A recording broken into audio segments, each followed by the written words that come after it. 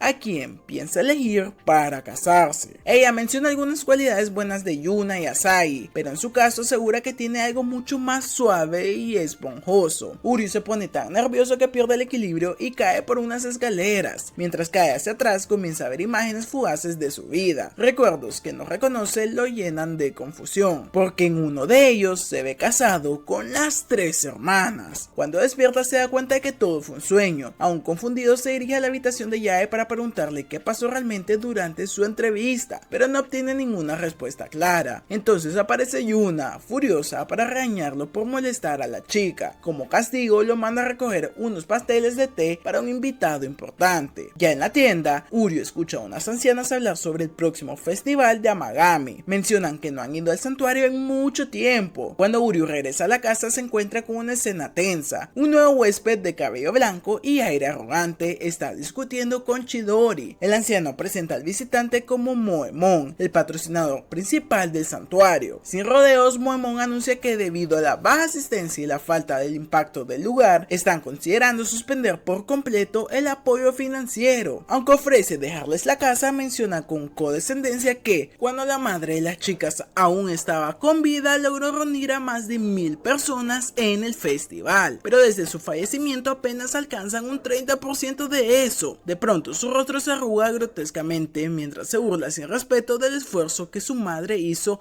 hasta morir. Yuna, temblando de furia, está a punto de explotar, pero sus hermanas la contienen. Uryu da un paso adelante e interrumpe al hombre con decisión. Propone un trato: atraerán a 5000 personas al próximo festival. Moemon, con una mueca de escepticismo, se burla de su ingenuidad, pero Asahi interviene para defenderlo y le dice que ya no son unas niñas. Yae también le pide al hombre, con educación, que les dé más tiempo, así que finalmente Moemon acepta, pero les lanza un ultimátum: no les dará ni un solo yen para el evento, y si fracasan en traer a las 5000 personas, también deberán renunciar a la casa. Para sorpresa de Uryu, las chicas aceptan de inmediato las condiciones, incluso Chidori está de acuerdo. Al marcharse, Moemon les lanza una última advertencia con los ojos rojos: espera que no se arrepientan de esa decisión. Yuna regaña a Uryu por haber provocado al hermano menor del demonio, mientras todos se esfuerzan por planear una estrategia. Sin embargo, Uryu desaparece sin aviso. Lo encuentran en la oficina revisando los registros de festivales anteriores, decidido a entender cómo funcionaba todo en el pasado. Viendo su dedicación, las chicas se convencen de que pueden lograrlo junto a su ayuda. Al día siguiente, Uryu parece un zombie, con apenas bolsas en los ojos para completar su transformación. Les informa que los puestos del festival han caído en participación año tras año. Las chicas admiten que, desde la muerte de su madre, se han distanciado de los encargados de los puestos. Además, Chidori estaba tan ocupado cuidándolas que no pudo mantener esas relaciones. Pero ahora ellas sienten que son lo bastante mayores para encargarse de todo. Uryu propone entonces el plan B: recurrir a las redes sociales. Las chicas aseguran ser expertas del internet, pero su primer cartel es un desastre visual. Uryu sugiere que se conviertan en el rostro del evento, promocionando el santuario como una campaña de chicas lindas. Asahi se burla de él por pensar que son atractivas, pero Uryu, sin titubear, admite que sí lo son. Yuna se opone rotundamente, considera indigno para una sacerdotisa mostrarse así, pero Asahi se ofrece como voluntaria, reclamando el título de la hermana más linda. Lamentablemente, su publicación solo consigue un único like, que probablemente fue enviado por el fantasma de su madre. Desesperadas, prueban con una foto forzada de Yuna, que solo logra 2 likes. Luego recurren a la carta de emergencia, el escandaloso tamaño de Yae, pero tampoco obtiene reacción alguna. Uryu casi necesita blanquearse los ojos después de eso. Él señala que no están promocionando el santuario ni el festival en sus publicaciones. Asahi propone entonces usar fotos más sugerentes con los uniformes de doncella para atraer la atención, y en ese momento Yuna aparece y estalla contra ella. La llama una fracasada como sacerdotisa por faltar al respeto a los dioses. Asahi contraataca y le grita que la verdadera fracasada es Yuna por pensar que todo debe girar únicamente alrededor de la voluntad divina. La tensión se corta con un cuchillo, pero justo cuando la discusión se intensifica, ya entra y la regaña a ambas. Les dice que se calmen o terminarán cayéndole mal a todo el mundo. Durante la cena reina el silencio. Las hermanas no se dirigen ni una sola palabra, y eso enfurece a Uryu, quien está harto del ambiente tenso. Más tarde encuentra a Yuna practicando poses de selfie. Ella, al ser descubierta, se incomoda, pero Uryu le pregunta si ya ha arreglado las cosas con Asahi. En respuesta, Uryu le muestra todo el trabajo que ha estado haciendo su hermana, preguntándole si aún cree que Asahi es un fracaso. Entonces Yuna toma una selfie y se la envía por mensaje a Asahi pidiéndole consejos. Asahi responde emocionada y momentos después Yuna la abraza por la espalda, disculpándose por ser tan tsundere. Finalmente las hermanas se reconcilian y Yae, sin querer quedarse fuera del momento emotivo, corre para abrazarlas. Uryu aprovecha el instante para tomar una foto del trío y esa imagen, al subirla, se vuelve viral. La guerra por salvar el santuario ha comenzado y por primera vez tienen algo de ventaja. Impulsadas por ese éxito, las chicas del santuario decidieron ir un paso más allá. Comenzaron a producir contenido especial para TikTok, con el objetivo de mostrar al público la vida en el santuario, sus tradiciones japonés y su toque moderno. Para su sorpresa, los videos se viralizaron con la misma fuerza que la selfie grupal. Con ese impulso, Uryu propuso avanzar hacia la fase 2, crear artículos limitados para la venta, incluyendo talismanes y otros amuletos tradicionales. Encargó a Yae el diseño de estos objetos especiales. Sin embargo, 2 días después, cuando volvió a preguntarle por los diseños, se encontró con la caótica verdad. Yae no había hecho absolutamente nada. Ella, despreocupada, le aseguró con una sonrisa que lo tendría listo a la mañana siguiente. Uryu, ya acostumbrado a sus excusas, sospechó lo peor y fue a revisar su habitación. Tal como imaginaba, ya ella había desaparecido. Mientras tanto, ella se encontraba sentada junto al río, sumergida en un drama coreano de peces koi, al ver como 2 peces nadaban juntos como si se enamoraran, algo que encendió dentro de ella la inspiración. A la mañana siguiente, mientras Uryu mostraba sus propios intentos de diseño de talismanes, las chicas le dijeron con firmeza que debía de dejarse de eso y concentrarse en su sueño de estudiar medicina. Fue entonces cuando Yae apareció por la puerta con su característico aire despreocupado y mostró su diseño final. El impacto fue inmediato, todos quedaron maravillados con la creatividad del amuleto, y Yae explicó que había diseñado un talismán del amor pensado para atraer a jóvenes desesperadamente solteros. Uryu no dejó pasar la oportunidad de regañarla por haberlo dejado esperando y le prometió que la vigilaría de cerca la próxima vez. Las chicas no tardaron en bromear llamándolo raro por querer seguir a una mujer mayor, pero Yae en el fondo se sintió agradecida de que alguien se preocupara tanto por ella. Con los diseños listos y el respaldo de sus seguidores en redes sociales, el grupo se sintió emocionado por el inminente festival. Sin embargo, Uryu les recordó que todavía había una última misión por cumplir: recuperar el vínculo con los antiguos comerciantes del distrito. Así se dirigieron al distrito comercial, donde las chicas no podían disimular lo nerviosas que estaban. Finalmente se encontraron con los dueños de los puestos que solían participar en el festival años atrás. Uryu, con la humildad que lo caracteriza, le explicó la situación. El santuario estaba en peligro financiero y necesitaban su ayuda para que el festival fuera un éxito total. Contra todo pronóstico, los dueños de los puestos respondieron con calidez. Habían estado hablando del festival por su cuenta, recordando viejos tiempos, y admitieron que, desde la muerte de la madre de las chicas, se habían distanciado, pero nunca imaginaron que el santuario estaría tan mal. Recordaron cómo la familia Amagami había ayudado a sus propias familias por generaciones, así que, emocionados, aceptaron con gusto volver a participar. Uryu y las chicas les agradecieron sinceramente, y uno de los comerciantes incluso sugirió organizar una reunión de estrategia inmediata. Mientras veían a Uryu tomar el liderazgo junto a los dueños de los puestos, las chicas no pudieron evitar pensar en su madre. Se dieron cuenta de todo lo que habían aprendido con Uryu y comenzaron a creer de verdad que podrían lograrlo. Y entonces llegó el día. El festival comenzaba y todos se prepararon para recibir a miles de visitantes, pero pasaban las horas y las calles estaban más vacías que el estómago de un monje en ayuno. Solo el viento se hacía presente, arrastrando maleza como en un western japonés. Fue entonces cuando Asagi llegó corriendo agitada con un teléfono en mano. En la pantalla, una cuenta falsa anunciaba que el festival había sido cancelado. Entraron en pánico, intentaron avisar a la gente desde la cuenta oficial, pero esta había sido bloqueada, acusada de ser una cuenta impostora. Al mismo tiempo, en algún lugar oscuro y lujoso, Moemon, el Voldemort japonés del santuario, se regodeaba en su victoria. Su plan para sabotear el festival se había ejecutado con precisión quirúrgica, y de vuelta en el santuario, Uryu y Asagi maldecían su nombre, sabiendo que solo un ser tan enfermo como él podría haber orquestado algo así. Yuna, conteniendo la ira, recordó a todos todo el esfuerzo, la esperanza y el amor que habían puesto en ese festival. No podían dejar que se arruinara por culpa de alguien con el corazón tan podrido como sus propios ojos. Mientras el grupo se sentía al borde del colapso, Uryu miró el programa del festival con seriedad. Aún no había terminado, así que propuso concentrarse en los eventos de la tarde para captar la atención de más visitantes. Su plan consistía en atraer a cierto tipo de público, algo que preocupó a las chicas, quienes le advirtieron que podrían meterse en problemas. Sin embargo, Chidori lo consideró una buena idea y junto con los dueños de los puestos acordaron ayudar. Así que Uri tomó un lote de folletos para repartir, dejando el resto a las chicas, y salió corriendo con la intención de atraer a la mayor cantidad posible de gente. Intentó repartir folletos, pero su aspecto, un hombre con bata de baño, no parecía inspirar confianza y la mayoría lo ignoraba. Fue entonces cuando Mahiru apareció para ayudarle, mostrándole cómo cómo hacerlo con más eficacia. Shiragi y varios niños se sumaron también, tras enterarse de que el grupo estaba en apuros. Uri fue convencido de relajarse y dejar que los demás colaboraran, lo que permitió que, finalmente, los folletos fueran repartidos justo a tiempo para el evento principal. En ese momento, Yuna y las demás hicieron su aparición en una carroza, luciendo sus atuendos de sacerdotisas. La multitud, atraída por su belleza y elegancia, comenzó a acercarse al festival. Aunque las chicas se quejaban de que Uri no mostraba suficiente respeto hacia la figura de Dios, decidieron disfrutar del momento. La afluencia creció hasta hacer pensar que alcanzarían las 5000 personas. Sin embargo, una tormenta repentina obligó a todos a buscar refugio. La lluvia, que se prolongó durante un largo rato, dejó al festival prácticamente vacío. Uri, derrotado, observó el contador de los visitantes y salió bajo el aguacero, ignorando las advertencias sobre el riesgo de enfermarse. Las chicas, decididas a no rendirse tampoco, fueron al altar de oración para suplicar ayuda divina. Uri las observó, sintiendo frustración por su aparente impotencia para cambiar la situación, y de pronto la tormenta cesó y un escenario casi real se desplegó ante ellos. El cielo despejado y los cerezos en flor creaban un ambiente digno de un cuento. Yuna y las demás aprovecharon la oportunidad para presentar un espectáculo en medio del paisaje, moviendo sus abanicos con perfecta sincronía. El momento cautivó tanto a los presentes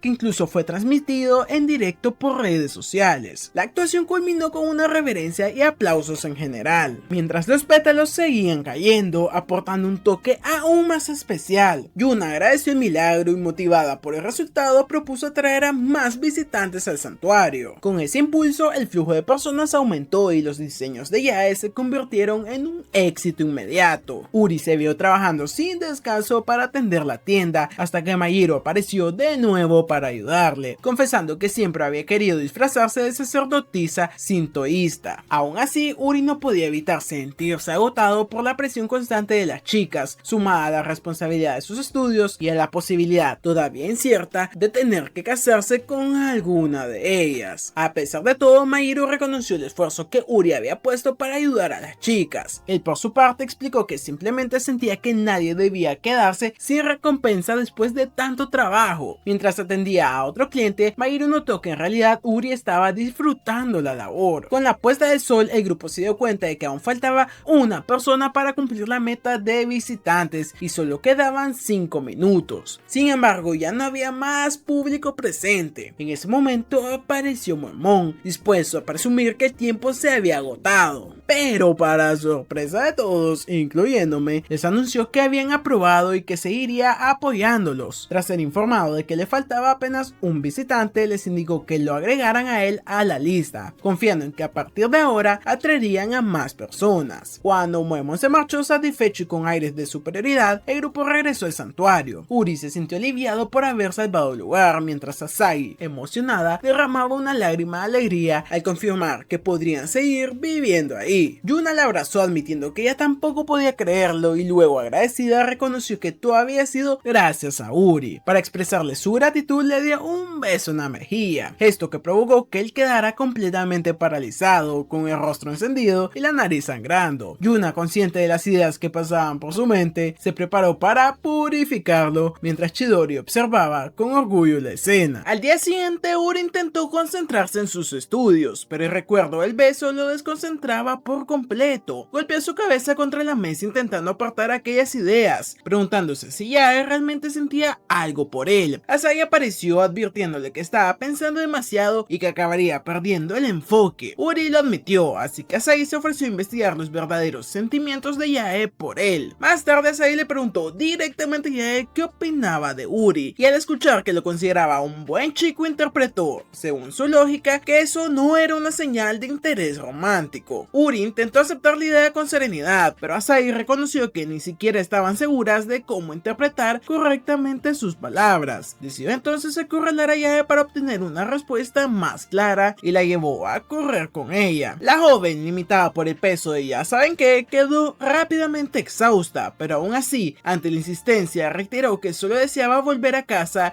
y tomar un baño. Más tarde, ya de regreso, Asagi y Yae se relajaron juntas y la primera no pudo contenerse y le preguntó por qué le había dado un beso a Uri. Yae explicó que, aunque él era atractivo, seguía siendo un desconocido que simplemente había sido sido obligado a comprometerse con una de ellas. Cuando Asagi le preguntó si había llegado a desarrollar sentimientos, Yae, en tono juguetón, eludió la respuesta, dejando a Asagi desconcertada. Al contarle a Uri lo sucedido, él reconoció que quizás había sido un error involucrar a alguien más joven. El comentario molestó bastante a Asagi y cuando él intentó acariciarle la cabeza en señal de aprecio, ella lo detuvo, afirmando que no le gustaba que la trataran como a una niña. Uri se disculpó y mencionó que ella le recordaba a los niños del orfanato, lo que llevó a Asagi a intentar demostrarle que no era tan inocente, y de forma inesperada se colocó sobre él y le mordió la oreja, para luego salir corriendo sin dar explicación alguna, dejándolo completamente desconcertado. Al día siguiente, Uri luchó por concentrarse en las tareas más simples, incluso al cepillarse los dientes debido a los pensamientos que le provocaban las hermanas. En silencio rezó que, al menos, Yuna mantuviera un comportamiento más estable. Un día Uri notó que Yuna actuaba de forma extraña. Ella insistía en que no ocultaba nada, pero la llegada de Yae, curiosa por lo que sucedía, provocó que Uri señalara que Yuna estaba escondiendo algo. Esa noche Uri terminó su sesión de estudios sin interrupciones, algo bastante poco habitual, lo que llevó a preguntarse si las chicas habían sido secuestradas por extraterrestres. Intrigado entonces al investigar y encontró a Asagi agachada frente a la habitación de Yuna. Ella le pidió silencio e indicó que le observara. Desde ahí presenciaron cómo Yuna trabajaba con dedicación en la elaboración de un talismán. Asagi explicó que su cumpleaños era el día siguiente, por lo que Uri dedujo que las chicas estaban ocultando sus regalos para sorprenderla. Asagi comentó que Yuna no era buena guardando secretos, así que ambos fueron a la habitación de Yae, donde le encontraron cosiendo muñecos de peluche para que, según sus creencias, los demonios los poseyeran. Más tarde, pasada la medianoche, Yae le comentó a Yuna que su regalo era bonito, pero que el de ella seguramente le gustaría más a Asagi. Yuna, en tono burlón, insistió en que el suyo era mejor. La conversación derivó en una discusión hasta que, en medio del alboroto, ambas tropezaron y dañaron sus obsequios. Uri se preparó para intervenir y regañarlas, pero Asagi lo detuvo para que continuara observando. Entonces Asagi entró y preguntó qué estaban haciendo. Yuna y Yae aprovecharon entonces para desearle un feliz cumpleaños y disculparse por el estado de los regalos. Asagi, lejos de molestarse, apreció que Yuna se hubiera concentrado tanto en elaborar una sola cosa con esmero y que Yae hubiera hecho varias para ella. Les expresó su cariño a ambas y les agradeció, provocando un abrazo grupal lleno de calidez. Cuando Uri se acercó, Asagi le recordó que lo importante era el esfuerzo y él, algo tímido, le deseó también un feliz cumpleaños. A la mañana siguiente, Yuna y Yae comentaban que les habría gustado entregarles sus regalos en buen estado. Fue entonces cuando vieron a Asagi, quien dijo tener algo para mostrarles. Las llevó a la sala y ahí encontraron sus obsequios reparados, colocados junto a un Uri profundamente dormido con un libro sobre accesorios cosidos a mano en el regazo. Hasta ahí también hay una nota escrita por él deseándole otra vez un feliz cumpleaños, y las tres coincidieron en que el gesto había sido bastante dulce. Más tarde Uri tuvo un sueño en el que Yuna le agradecía y le daba un beso, lo que lo hizo despertarse confuso, preguntándose el significado de aquello, aunque para mí está bastante claro. El talismán de Yae reposaba cerca cuando recibió un mensaje de Mahiru preguntándole si estaba libre. Mientras tanto, Asagi y Yae llegaron a la habitación de Uri con algunas peticiones, pero al encontrarlo, Yuna les comentó que Mahiru lo había llamado. Las dos decidieron esperar su regreso. Yuna, algo preocupada, mencionó el beso sorpresa que Yae le había dado a Uri y esperaba que Asagi no hubiera hecho nada inapropiado, pero el rubor de Asagi la delató. Ante esto, Yuna las reprendió advirtiéndoles que podían dañar su reputación como sacerdotisas. Sin embargo, ambas dos respondieron que ella misma era demasiado fría con él y que debería mostrarle algo de agradecimiento por todo lo que hacía por ellas. Mientras tanto, Mahiru citó a Uri para enseñarle un nuevo uniforme escolar. El extrañado preguntó por qué lo había hecho ir en persona en lugar de simplemente dárselo en otro momento o mandarle una foto. Mahiru admitió que solo quería verle la cara, lo que lo dejó visiblemente incómodo. Aprovechando la ocasión, ella le preguntó cómo había sido su vida junto a las sacerdotisas del santuario, y Uri respondió con bastante sinceridad: un verdadero infierno. Explicó que Yuna era diligente pero terca, que ella trabajaba únicamente a su propio ritmo y tendía a distraerse con facilidad, y Asagi no destacaba precisamente por sus habilidades para los trabajos detallados. El resultado, inevitablemente, era que él terminara haciéndolo casi todo por ellas. Mahiru, lejos de sorprenderse, señaló que, aunque podía considerarse una debilidad, también era una de sus virtudes y que debía canalizar esa dedicación en su verdadero objetivo, ingresar a la escuela de medicina. Sus palabras encendieron en Uryu una renovada determinación de convertirse en el mejor médico del mundo y devolverle a Mahiru todo lo que había hecho por él, y con ese propósito en mente, emprendió el camino de regreso al santuario. En medio de la calle notó que Yuna lo estaba esperando. Al preguntarle qué quería, ella respondió que simplemente deseaba conversar con él. Raro. Comenzaron a caminar juntos en un silencio incómodo, hasta que Yuna, de forma repentina, le pidió que se inclinara para masajearle los hombros. Uryu, desconcertado, no pudo evitar preguntarse qué le pasaba. En ese instante, Yuna reparó en que uno de sus cordones estaba desatado y se agachó para atarlo. Uryu, al percatarse de la posición en la que estaba, insistió en hacerlo el mismo. Aún así, Yuna comentó que solo intentaba expresarle su gratitud. Fue entonces cuando Uryu recordó su sueño reciente y se dio cuenta de que la escena estaba ocurriendo exactamente igual. Si el sueño era realmente profético, lo siguiente sería que ella intentara besarlo. Sin embargo, Yuna únicamente volvió a darle las gracias, lo que le produjo un momentáneo alivio, hasta que una transeúnte le empujó accidentalmente hacia él, produciendo la misma situación del sueño. Esta vez Uryu reaccionó rápido y puso la mano entre ambos para evitar el contacto, aunque en su interior confirmó que el sueño había sido bastante acertado. Yuna, algo nerviosa, sacó una bolsa de sal y la lanzó al aire para purificar el ambiente, antes de sugerir que continuaran con su camino. Mientras él se alejaba, volvió a su actitud habitual, pero ella, recordando lo cerca que estuvieron de besarse, arrojó un poco más de sal sobre sí misma, como si quisiera limpiar su propio corazón. Esa noche Uryu tuvo otro sueño, en el que las chicas llegaban a un nuevo santuario en Arashiyama. Yuna aparecía distraída, ya demostraba una expresión de sorpresa y Asahi parecía haberse desmayado. La última imagen antes de despertar era la de todas ellas durmiendo junto a él. A la mañana siguiente, durante el desayuno, Yuna sugirió que fueran a Tsukigami. Cuando Uryu preguntó qué era, Asahi explicó que se trataba de un santuario ubicado en Arashiyama. La mención lo dejó helado, coincidía exactamente con su sueño. Asahi continuó diciendo que ahí la maestra del santuario les había enseñado a ser sacerdotisas y que ahora, debido al aumento de visitantes, iban a necesitar su ayuda nuevamente. Uryu, todavía perturbado, escuchó como Asahi le proponía que las acompañara, pero se negó tajantemente. Decidió evitar que su sueño se cumpliera, se retiró a su habitación para idear un plan. Sin embargo, antes de que pudiera concretarlo, Chidori apareció con un encargo. Le entregó un objeto importante para que lo llevara él personalmente al templo. Momentos después, Uryu corría por la calle con una caja misteriosa en sus manos.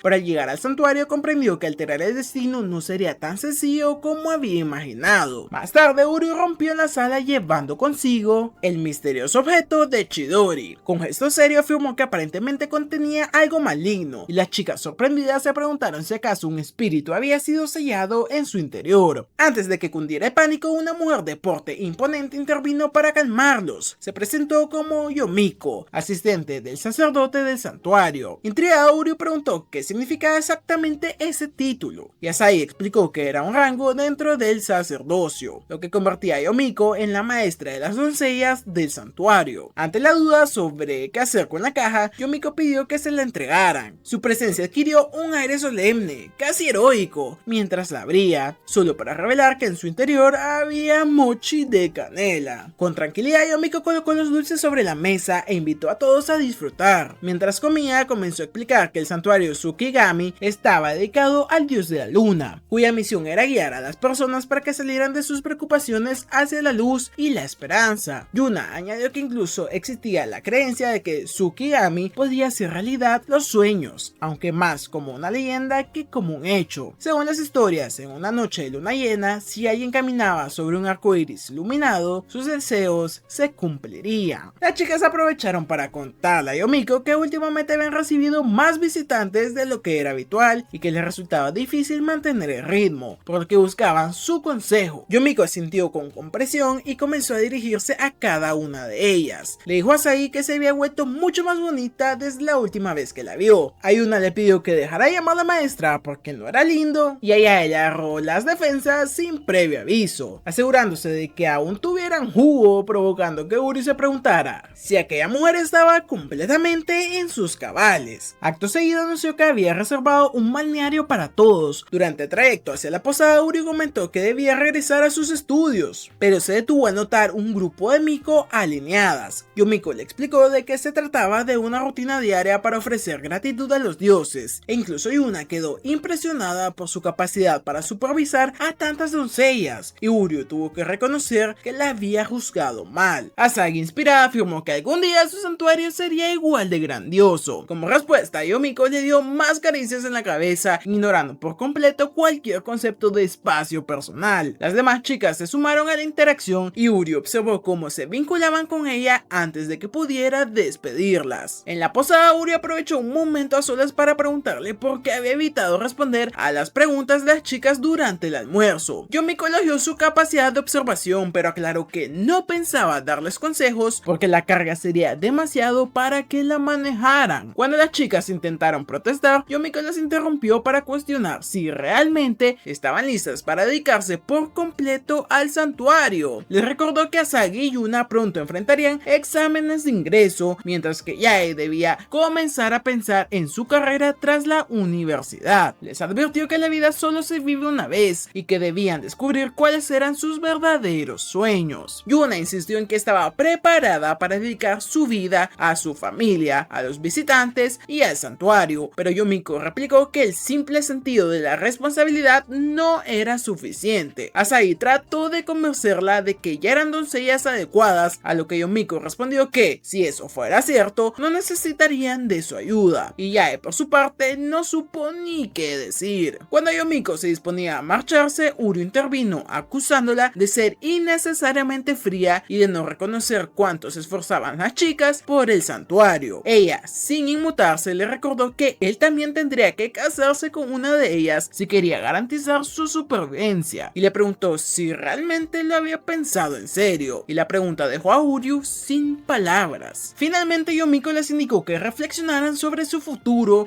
y le dieran una respuesta al día siguiente. Más tarde, Uryu y las chicas se reunieron abatidos en la entrada del santuario, y fue entonces cuando Yuna, en su característico estilo, desapareció sin decir a dónde iba. Luego de la partida de Yuna, Uryu también anunció que debía irse para continuar con sus estudios. Sin rodeos, reveló que no tenía intención alguna de hacerse cargo del santuario y comenzó a marcharse, hasta que de pronto Yuna se desplomó frente a él. Uryu intentó preguntarle qué le pasaba, pero al verla notó esa misma expresión vacía y despistada que ya había presenciado en su sueño. Mientras tanto, en otro lugar, Yumiko conversaba con su misterioso interlocutor, comentando que Uryu era exactamente como se lo habían descrito. Prometió que determinaría cuál de las chicas podría asumir las responsabilidades del santuario. De vuelta en la entrada, Asagi percibió que Yuna estaba decaída, todavía afectada por la reprimenda anterior. Uryu sugirió que Yae sería la más indicada para hablar con ella, pero la segunda, despistada, ya había desaparecido rumbo a quién sabe dónde. Y antes de eso, Asagi adoptó un modo maratón y salió corriendo para buscar a Yae. Uryu volvió su atención a Yuna, preguntándole si se encontraba bien. Ella respondió con frases mecánicas y sin sentido, como si fuera una muñeca rota, hasta que poco a poco se recompuso y le pidió que no se preocupara más por ella. Más tarde, Uryu intentó animarla ofreciéndole sopa dulce de frijoles rojos, pero Yuna la dejó caer accidentalmente, lo que desató nuevamente su depresión. Él trató de motivarla recordándole cuánto deseaba ser una sacerdotisa, pero Yuna confesó que solo lo hacía porque era lo que se esperaba de ella y que sus verdaderos deseos no importaban. Decidido a buscar otra lata de sopa, Uryu se alejó solo para descubrir a Yumiko espiando a Yuna. Ella intentó disimular diciendo que estaba dando un paseo, pero cuando Uryu regresó al banco, Yuna ya no estaba. Alarmado, comenzó a buscarla por todo el santuario hasta hallarla al borde de la cascada, con esa misma expresión ausente. Y en ese instante comprendió lo que planeaba: entrenamiento bajo la cascada. Uryu le advirtió que se mojaría la ropa, pero Yuna se quitó los pantalones e intentó avanzar. Él la sujetó intentó para detenerla y tras un forcejeo terminó presionando accidentalmente su pelota antiestrés. Y la reacción de Yuna fue inmediata, se apartó escandalizada y le gritó con furia. Más tarde Uryu se disculpó aclarando que solo intentaba ayudar, y Yuna sin embargo lo reprendió por haber dicho que no pensaba casarse con su familia, pero aún así continuaba ayudando mientras descuidaba sus estudios. Molesto, Uryu replicó que lo hacía porque ayudar a otros era lo que él quería hacer, aunque sonara patético. La sinceridad lo sorprendió incluso a él mismo y provocó que Yuna rompiera a reír. En ese momento recordó sus palabras y se dio cuenta de que no tenía por qué seguir deprimida. Asahi regresó de su búsqueda y se alegró de encontrar a Yuna más animada. Sin embargo, Uryu no pudo evitar preguntarle si se había olvidado de buscar a Yae, lo que Asahi aprovechó para bromear, insinuando que estaba enamorado de ella. Yuna se sumó al juego recordándole con una sonrisa pícara el generoso tamaño de Yae, como prueba de que era toda una adulta. Esa noche, guiado por el recuerdo de su sueño, Uryu arrastró a Yae hasta el río, y ella, sorprendida, le preguntó por qué la buscaba. Él respondió que estar sola por la noche podía ser peligroso para una chica. Sus palabras conmovieron a Yae, provocando que Uryu se sonrojara mientras intentaba concentrarse en sus estudios. De pronto Yae señaló un error en una de sus respuestas. Uryu lo observó hacer cálculos mentales y comprobó que estaba en lo cierto. No podía entender cómo podía ser tan despistada y a la vez tan brillante. Ella explicó que había aprendido muchas cosas desde que era pequeña, desde arreglos florales hasta artes marciales. Al escuchar la cantidad de caminos que podría elegir para su futuro, Uryu le preguntó si había pensado en alguno, y Yae, con aire juguetón, dijo que quizás se convertiría en diseñadora matemática o en una ama de casa sin dinero, casada con un dueño de un santuario y que además era rubio. Tremenda indirectota, pero después de las bromas se dispusieron a regresar, pero una fuerte ráfaga de viento los empujó al río, provocando que el busto de Yae dejara a Uryu sin aliento. Al salir, ella notó que si él regresaba a casa mojado terminaría resfriado, así que momentos después Uryu se encontraba sumergido en las aguas termales, preguntándose cómo era posible que sus sueños siguieran cumpliéndose uno tras otro. Mientras tanto, Yuna se lamentaba de que Uryu permaneciera aislado en su habitación, pero Yae le recordó que no había otra opción. Cuando Yuna le preguntó si había ocurrido algo entre ella y Uryu, Yae le devolvió la pregunta, y esto hizo que Yuna recordara el incidente con la pelota antiestrés y salió apresuradamente de la habitación para evitar esa conversación. Tras la abrupta salida de Yuna, Asahi, con una sonrisa maliciosa, sugirió que Yae compartiera un baño con Uryu como forma de disculpa. Yae, sin titubear, se dirigió a él para informarle que estaba a punto de entrar al baño. Aquello provocó que Uryu, incapaz de controlar su imaginación, visualizara a Yae en situaciones inapropiadas dentro de la bañera y junto con él, lo que hizo que su nariz comenzara a sangrar de forma instantánea. Desesperado buscó dónde esconderse, pero cuando ya entró a la habitación, lo único que alcanzó a tomar fue una planta en maceta para cubrirse. Yae, con una mezcla de sorpresa y picardía, adivinó inmediatamente en qué había estado pensando y lo acusó de ser un pervertido por imaginarla así. Más tarde, Uryu trató de concentrarse en su lectura, sentado cerca de una máquina expendedora. Pasados 30 minutos logró terminar el texto, pero notó que Yae seguía en el mismo lugar, inmóvil. Al preguntarle por qué aún no se había ido, ella confesó que no podía decidir qué bebida comprar, ya que no sabía lo que realmente quería. Sus palabras despertaron en ella un recuerdo del pasado. Una mujer le había dicho que no necesitaba tomar decisiones, pues su vida ya estaba decidida por otros, y esa carga la había paralizado siempre que debía elegir algo. Uryu, al comprenderlo, tomó una bebida al azar y se la entregó, asegurándole que estaría ahí para guiarla siempre que lo necesitara. Mientras él se giraba para marcharse, Yae sonrió con ternura por el gesto y en un impulso derramó la bebida sobre su propio kimono. Cuando Uryu le preguntó qué estaba haciendo, ella respondió que, aunque aceptaba su apoyo, decidiría por sí misma, recordándole además que él era su hermano menor. Al llegar la hora de dormir, Asahi se mostró sospechosamente afectuosa e invitó a Uryu a compartir la cama con ella. La propuesta provocó que Yuna la reprendiera severamente, negándose rotundamente a dormir en la misma habitación con él. Para evitar más discusiones, Uryu se ofreció a dormir en un cajón, pero Asahi propuso que ninguno de ellos durmiera. Yuna, intentando calmar la tensión, le recordó su conversación anterior con Yomiko y, siguiendo ese hilo, Uryu preguntó cuáles eran sus verdaderos sueños. Las chicas se pusieron nerviosas hasta que Asahi, en tono de broma, sugirió sugirió que podría quitarse la ropa. Uryu, visiblemente irritado, le recomendó buscar ayuda. Entonces Yae propuso iniciar una pelea de almohadas, golpeándole de lleno a Yuna y despertando en ella un espíritu combativo que no dudó en desatar. Más tarde Uryu despertó y se encontró con Yae y Yuna durmiendo encima de él. Salió en busca de Asahi y la halló apartada, concentrada en su teléfono. Al preguntarle qué hacía, ella sobresaltada dejó caer el dispositivo. Uryu lo recogió y sin querer vio un correo donde se indicaba que Asahi había sido reclutada por una prestigiosa escuela de Tokio para carreras de relevos. Asahi confesó que le habían contactado el año anterior y que planeaba mudarse a Tokio el próximo año. Cuando Uryu le preguntó si ya había informado a su familia sobre su decisión de abandonar el santuario, ella explicó que su abuelo estaba al tanto, pero que no quería preocupar a sus hermanas hasta que llegara el momento. Uryu cuestionó si temía que las hermanas no la apoyaran, pero Asahi aseguró que no era así, sabía que lo harían, pero precisamente por eso prefería no hablar del tema. Él calificó su razonamiento como una tontería y, decidido a que ella lo discutiera con ellas, intentó arrastrarla de vuelta. Sin embargo, tropezó y cayó sobre ella. Asahi, aprovechando la oportunidad, tomó rápidamente algunas fotografías y amenazó con filtrarlas si él no guardaba el secreto. Pese a la advertencia, Uryu se mantuvo firme y se negó a ceder, aunque su nariz volvió a sangrar al encontrarse con la ajustada vista que tenía frente a él. Justo en ese momento, Yuna emergió de su habitación, provocando que Asahi saliera corriendo sin dar ningún tipo de explicación. Intrigada, Yuna se acercó a Uryu y le preguntó qué le había hecho a ella, y ante la presión él confesó el accidente visual que acababa de tener con Asahi, y Yae, sin perder el tiempo, lo bautizó con sal para purificarlo. Aprovechando el momento, Uryu les reveló también el plan de Asahi de mudarse a Tokio el próximo año. Sin embargo, para su sorpresa, las chicas ya estaban al tanto. Explicaron que no les gustaba entrometerse en los asuntos personales de las demás, y que, aunque Asahi siempre había sido algo torpe, también había demostrado ser fuerte y persistente. Uryu, aún preocupado, preguntó qué pasaría si en el fondo ella no quería seguir ese camino. Ante esto, las chicas decidieron que lo mejor sería preguntarle directamente a ella cómo se sentía. Mientras hablaban, se dieron cuenta de lo solitario que sería todo sin Asahi. Uryu concluyó que solo quedaba una cosa por hacer. Momentos después, Asahi corría por el bosque atormentada por la sensación de que estaba destinada a repetir los errores de su pasado. Repetía para sí que solo quería ser una adulta independiente, pero Uryu apareció frente a ella y le pidió que fuera honesta con sus hermanas. Yae y Yuna los alcanzaron poco después y Uryu aprovechó para disculparse por no haber guardado su secreto. Recordó pasajes de su propio pasado y le dijo que sería triste que se marchara sin siquiera decir adiós. Las chicas le aseguraron a Asahi que la apoyarían en cualquier decisión que ella tomara, y Asahi, conmovida, declaró que lo único que debía hacer era cumplir con las expectativas que había asumido. Entonces las chicas sacaron la cinta que simbolizaba su unión y le recordaron que los lazos que su madre había atado entre ellas no se romperían ni siquiera con la distancia. Esas palabras llegaron al corazón de Asahi, quien cambió de opinión sobre ir a Tokio. Con una sonrisa sincera afirmó que lo que realmente deseaba era que las tres hermanas permanecieran juntas. Al final las hermanas se abrazaron mientras Uryu las observaba en silencio. El agotamiento comenzó a pasarle factura a Asahi y momentos después despertó sobre la espalda de Uryu, quien explicó que se había quedado dormida. Ella lo acusó de haber sabido cómo se sentía desde el principio y lo molestó por comportarse como un buen samaritano. Sin embargo, terminó abrazándolo con mucha fuerza y confesando que se sentía mucho mejor ahora. Más tarde Uryu abrió los ojos y vio a las chicas con un aire inusualmente maduro. Ellas le dijeron que no habían cambiado, pero ahora todas eran adultas. Le recordaron el día prometido y cuando él preguntó de qué hablaban, mencionaron su antigua promesa de obtener las calificaciones de médico y sacerdote para poder casarse con ellas. Justo en ese instante, Uryu despertó de verdad y se sintió aliviado al ver que todo había sido un sueño, encontrando a las chicas en su estado habitual. Mientras tanto, Mahiru se reunió con Yomiko para agradecerle por el consejo sobre dónde debía quedarse Uryu. Yomiko confirmó que Chidori había estado buscando la manera de promover a sus nietas, por lo que al final todo había resultado bien, y Mahiru lamentó que las chicas fueran demasiado lindas para Uryu, a lo que Yomiko respondió que estaba actuando como su madre, y Mahiru replicó diciendo que ella también tenía ese aire maternal y luego le preguntó cuál era su historia. Yomiko relató que 6 años atrás había visitado el santuario santuario de las tres hermanas para presentar sus respetos tras la muerte de la madre de las chicas. En esta ocasión preguntó a Chidori qué futuro veía para el santuario, pero él no tenía una respuesta clara, y de pronto Yuna y sus hermanas aparecieron desde atrás de las paredes, rogándole a Yomiko que las aceptara como discípulas, lo que la tomó completamente por sorpresa. No mucho después, las chicas comenzaron su entrenamiento como doncellas del santuario, aunque con grandes dificultades para aprender sus deberes. En medio de esa situación, Yomiko llegó a considerar la idea de huir con un joven pastor apuesto, pero finalmente decidió quedarse y enseñarle la postura correcta para mostrar respeto, inclinándose a 90 grados. Con el tiempo pasaron a realizar tareas más simples, como voltear hojas, pero Asahi resultó ser especialmente mala en ello. Yomiko, frustrada, la regañó diciéndole que parecía más un vendedor de drogas que una doncella del santuario, comentario que dejó a Asahi visiblemente triste. Tiempo después, Yomiko se preguntó cómo podría entrenar a tres niñas tan pequeñas. Sin embargo, sus dudas se suavizaron al escuchar a Asahi prometer que se esforzaría más. Yuna y Ae se unieron al compromiso, asegurando que darían lo mejor de sí para hacer sentir orgullosa a su madre, y aquellas palabras hicieron que Yomiko sonriera, especialmente al saber que las chicas planeaban practicar por su propia cuenta. Con el paso de los días, el entrenamiento comenzó a dar frutos y las tres mejoraron de forma notable. No obstante, Yomiko se preguntaba si, en el fondo, eran verdaderamente felices o si solo seguían de forma mecánica los pasos de su madre. Sintió que aquellos días divertidos pasaron en un suspiro, y tras años de práctica, llegó el momento de la despedida. Las chicas lloraron y Yomiko, intentando reconfortarlas, les recordó que aún eran novatas y que siempre podrían llamarla para pedir ayuda. Y estas palabras hicieron que las tres se sintieran felices, pues le recordaron a su madre. Ya en el presente, Mahiru sonrió al escuchar cómo Yomiko había entrenado a las hermanas. Mientras tanto, Uryu escuchaba la historia directamente de las chicas, quienes confesaron lo solas que se sintieron al saber que no podrían verla tan seguido. Admitieron que les gustaría pasar más tiempo con ella, pero lamentaban lo ocupada que estaba. Por su parte, Mahiru le preguntó a Yomiko cuál era exactamente el problema con las chicas. Ella explicó que Chidori le había encargado de elegir un sucesor para el santuario, pero que no creía que ninguna de ellas debiera cargar con esa presión y que, en cambio, deberían seguir sus propios sueños. Reconoció, no obstante, que no sabía si estaba fuera de lugar al pensar así, ya que ni siquiera era parte de su familia. Y en el mismo momento, Mahiru y Uryu intervinieron. Ambos recordaron los momentos vividos con las chicas y le aconsejaron que, aunque no estuvieran unidos por sangre, aún podían convertirse en una familia verdadera. Las palabras de ambos lograron animar a Yomiko y también a las hermanas. Esa noche, las chicas acordaron reunirse con Yomiko en el puente. Uryu la siguió, consciente de que todo se desarrollaba exactamente como en el sueño que había tenido, y planeó regresar a casa tras saludarla. Al llegar, Yomiko la recibió comentando que la luna parecía otorgar algunas bendiciones esa misma noche. Entonces les preguntó directamente cuáles eran sus sueños para el futuro. Uryu observó en silencio y vio que Yae seguía distraída como siempre, que Yuna se forzaba a aparentar determinación y que Asahi había renunciado a su idea de ir a Tokio. Esto lo inquietó, temiendo cuál sería la elección final de las tres hermanas, pero para su sorpresa todas coincidieron en que querían hacerse cargo del santuario. El momento de unión duró poco. Cuando se dieron cuenta de que todas tenían el mismo objetivo, comenzaron a discutir. Asahi afirmó que lo más importante era estar juntas, pero insistió en que ella era la más calificada para encargarse de la publicidad del santuario. Yae defendió que su papel debía ser fabricar talismanes y regalos, y Yuna por su parte se negó a ceder, reclamando también ese rol. Uryu, atónito, pensó que las tres parecían compartir una sola célula cerebral. Yomiko interrumpió para confirmar si era su respuesta definitiva y todas respondieron que sí, evocando la imagen de su madre como sacerdotisa y declarando su amor por el santuario, y entonces se inclinaron en un ángulo perfecto de 90 grados para pedir la ayuda de Yomiko, lo que estuvo a punto de arrancarle las lágrimas. Y fue Uryu quien rompió el momento, preguntando si realmente era sensato dejar el santuario en manos de tres chicas tan torpes. Ellas se enfadaron, pero él terminó pidiéndole a Yomiko que las cuidara mejor, y Yomiko aceptó, aunque sin suavizar sus palabras. Les digo directamente que sus respuestas eran basura, porque no tenían ningún plan real de gestión. basándose únicamente en sus sentimientos. Concluyó que era demasiado pronto para elegir un sucesor y que sería necesario más tiempo para volver a entrenarlas desde cero. Las chicas no podían creer la decisión de Yomiko, pero ella les recordó que siempre podrían llamarla si se encontraban en problemas. Ante la pregunta de si podían visitarla incluso sin motivo concreto, Yomiko les respondió que serían siempre bienvenidas. Y tras ese momento de alivio y sonrisas, la mujer lanzó una pregunta inesperada: si realmente querían heredar el santuario, ¿estarían dispuestas a casarse con Uryu? Todas las miradas se dirigieron hacia él, y Uryu recordó la advertencia de Yomiko sobre cómo la supervivencia del santuario dependía en gran parte de su respuesta. Ella guardaba su decisión con paciencia, rememorando las palabras de Mahiru, quien le había asegurado que el joven no daría una respuesta tan mala. Observando la determinación en los ojos de las hermanas, Uryu entendió que él también debía de dar lo mejor de sí. Sacó su teléfono y mostró a las chicas fotografías de los chicos del orfanato, explicando que, aunque aún no eran completamente maduros, eran lo mejor que podía ofrecer como sustitutos de un esposo. Yomiko, al verlo, recordó lo difícil que le había resultado a Uryu acercarse a las personas después de la muerte de su madre. Sin embargo, comprendió que, tras superar este obstáculo, se había convertido en un aliado verdaderamente confiable. En ese momento, el prota prometió apoyar los sueños de las hermanas en todo lo que estuviera a su alcance. Yomiko finalmente comprendió a qué se refería Mahiru cuando hablaba de él. Mientras tanto, las hermanas continuaron debatiendo sobre los candidatos, eligiendo cuál de los chicos les parecía mejor, y fue entonces cuando Yae sorprendió a todos afirmando que preferiría a Uryu. Asahi, de manera tímida, estuvo de acuerdo, y Yuna, intentando disimular, dijo que solo lo haría por el bien del santuario. La falta de consenso llevó a Asahi a proponer que las tres se casaran con él, y en ese instante luces brillantes envolvieron el puente, provocando que las hermanas cayeran encima de Uryu. El joven recordó entonces la leyenda sobre la luna llena, aquella que decía que podía hacer realidad los sueños. Con todas las chicas recostadas sobre él, surgió la inquietud de que la sugerencia de Asagi pudiera cumplirse. Mientras ellas discutían, Yomiko se retiró, deseando ver qué camino elegirían y dejando a las hermanas bajo el cuidado del prota. Pasaron unos días y el joven preparó con nerviosismo el desayuno para las chicas. Ellas aparecieron vistiendo sus uniformes escolares y se sentaron a comer, lamentando que las vacaciones de primavera hubiesen terminado. Yae preguntó por qué Uryu no había probado un bocado, pero él no podía confesar que su última búsqueda en internet había sido sobre fotografías de colegialas. Asahi quiso saber a qué escuela se transferiría, pero él no recordaba el nombre. Yuna intervino asegurando que no podía ser la suya, pues se trataba de un centro exclusivamente femenino. Uryu sintió alivio al pensar que, al menos, no estaba envuelto en una situación propia de un típico anime de harem, hasta que Yae le recordó a Yuna que su escuela comenzaría a aceptar varones ese mismo año. Finalmente, tanto él como Yuna descubrieron que, después de todo, sí estaban viviendo en un cliché, y Uryu sería presentado como el único chico en un colegio, hasta entonces, exclusivo para chicas. Durante un descanso entre clases, varias chicas se acercan a Uryu con curiosidad, lanzándole preguntas mientras intentan conocerlo mejor. Sin embargo, él no se siente del todo cómodo con la atención, especialmente cuando nota que, desde la distancia, Yuna le lanza una mirada fulminante. Más tarde, ya en el exterior, Yuna lo confronta y le dice que puede vivir todas las primeras experiencias que quiera en la escuela, siempre y cuando no menciona a nadie que ambos viven juntos. Uryu no entiende por qué deben mantenerlo en secreto, pero Yuna insiste, no quiere que comiencen a circular rumores extraños. De vuelta en clase, Uryu decide centrarse completamente en sus estudios. Se siente impresionado por la calidad educativa de ese instituto, pero mantener la concentración resulta complicado, ya que todas las chicas lo observan como si fuera una celebridad de película. La situación es incómoda, pero intenta mantener la compostura. Durante el siguiente descanso, una nueva chica se le acerca acompañada por Yuna. Se trata de Mitsuko, la representante de la clase, quien se presenta formalmente y le informa que es su responsabilidad cuidar de él como nuevo alumno. Mitsuko intenta conocer su experiencia como el único chico en una clase repleta de chicas, pero la conversación se interrumpe cuando Yuna se disculpa por algo que no se explica. Mitsuko lo nota extraño, ya que Yuna normalmente es muy servicial y abierta con todos los demás. Uryu pregunta si ambas son cercanas, a lo que Mitsuko responde afirmativamente. son mejores amigas. Luego, de forma juguetona, comienza a burlarse de Uryu, insinuando que tiene un flechazo por Yuna, y a partir de ahí Mitsuko empieza a convertirse en una aliada inesperada, enumerando todas las virtudes de su amiga, aunque también menciona como advertencia que Yuna puede ser un poco despistada a veces. Mitsuko añade que gracias al reciente festival de Amagami, Yuna ha ganado bastante popularidad entre los estudiantes,